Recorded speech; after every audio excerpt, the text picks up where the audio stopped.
Sa norte ang puntirya ng Bagyong Christine. Pero ang nasa pool ng pinalakas nitong habagat, umabot sa bahagi ng Visayas at Mindanao. May report si Bernadette Reyes.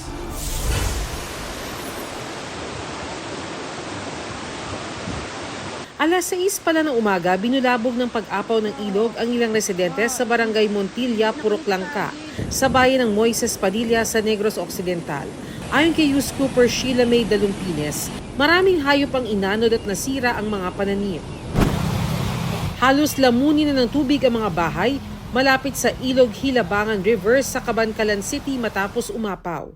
Nagsagawa na ng rescue operation ng LGU sa apektadong mga residente.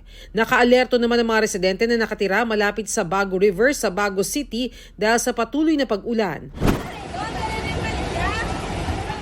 Sa Barangay 5, bayan ng Isabela, hindi na makadaan ang mga maliliit na sasakyan kaya kinailangan mag-truck ng mga residente dahil sa taas ng baha. Lubog din sa baha ang bahaging ito malapit sa tulay sa Barangay San Vicente sa bayan ng Binalbagan. Ayon sa Negros Occidental Provincial Disaster Risk Reduction and Management Office, 8 LGU ang apektado ng baha. Talara gid sa gihapon ang moderate to heavy rains man kag actually ang forecast man ni Pag-asa sa aton is until this day July 18 maka-experience gid kita sa gihapon sang 100 to 200 millimeters of accumulated rains hasta pagid buwas. Isa-isa namang iniligtas ang 3 minor de edad na natrap sa gitna ng rumaragasang ilog sa Negros Oriental. Nakatira raw ang 3 sa kubo sa isang isla sa gitna ng 2 ilog at hindi nakauwi dahil sa baha. Halos kulay puti ang bahang rumagasa sa mga bahay sa Barangay Pardo, Cebu City. Ayon sa uploader na si Junti, nalubog ang ilan nilang appliances. Hinala raw nila galing ito sa quarry site malapit sa kanilang komunidad. Sa Barangay Mabolo, abot hanggang dibdib ang baha. Kinailangan gumamit ng lubid ang mga rescuers sa pagsagip sa mga residente.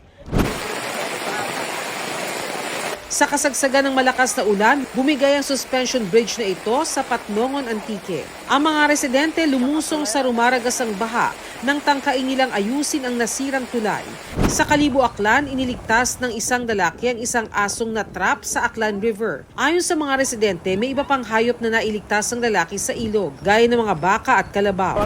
Sa ibang bahagi ng Zamboanga City, nagkasira-sira ang mga bahay dahil sa malalakas na alon.